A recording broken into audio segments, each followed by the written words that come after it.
Welcome to CRJ 112. This week we're taking a look at Chapter 7, which explores social process theories. And those theories really view criminality as a function of someone's interactions with different organizations, institutions, and the different processes in society. So people in all walks of life really have the potential to become criminals if they maintain certain destructive social relationships. So really, improper socialization is a key component of crime according to these theories.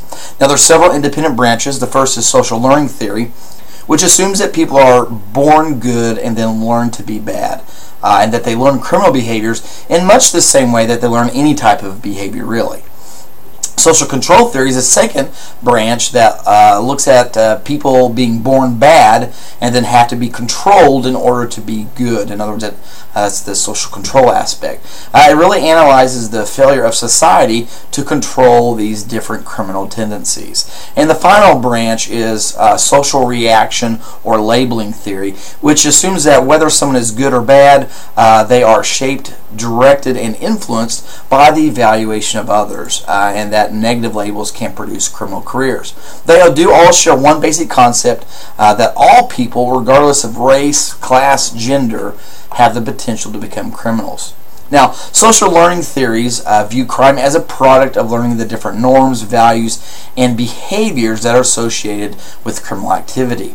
Now, one of those specific types is differential association theory, which was formulated by Edwin Sutherland, and he believed that criminality really is a result of someone perceiving an excess of definitions in favor of crime rather than conventional behavior. Another theory under social learning theories is neutralization theory, which was formulated by Gresham Sykes and David Matza, and they stress that young people learn certain mental techniques called techniques of neutralization that enable them to overcome societal values and therefore break the law. Another way to look at that is that people neutralize conventional norms and values by using certain excuses that might allow them to commit crime.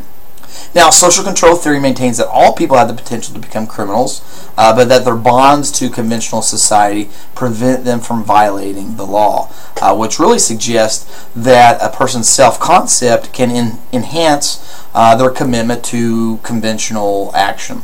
And the stronger a person's commitment is to conventional institutions, individuals, and processes, the less likely they are to commit crime. Now, Travis Hershey's social control theory really linked the onset of criminality to the weakening of the ties that bind people to society. He assumed that all people are potential criminals, but most are kept under control because they fear illegal activity is going to damage the relationships with friends, family, neighbors, teachers, and employers. Now, the four main elements of social control that the text talks about are attachment, commitment, belief, and involvement. Now, the last branch, social reaction or labeling theory, explains criminal careers in terms of different stigma-producing encounters, where not only acts are labeled, but people are labeled. And so the theory really believes that negatively labeled people can become increasingly committed to a deviant lifestyle because they may find themselves turning for support or companionship to others who have also been labeled or stigmatized in the same way. Now, when people believe that others view them as an antisocial or troublemaker, they may start to take on those attitudes and roles that then reflect that assumption. So when you look at social process theory as a whole, it really has greatly influenced social policy. It's been applied in treatment orientations as well as community action policies. Some programs teach kids conventional attitudes and behaviors, while others are designed to improve the social bond. There have been certain diversion programs that remove both the juvenile and adult offenders from the normal channels of the criminal justice system by placing them in rehabilitation programs.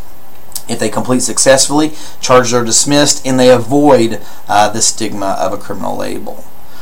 So that's Chapter 7 in summary. Next time we'll take a look at Chapter 8, which explores social conflict and critical criminology.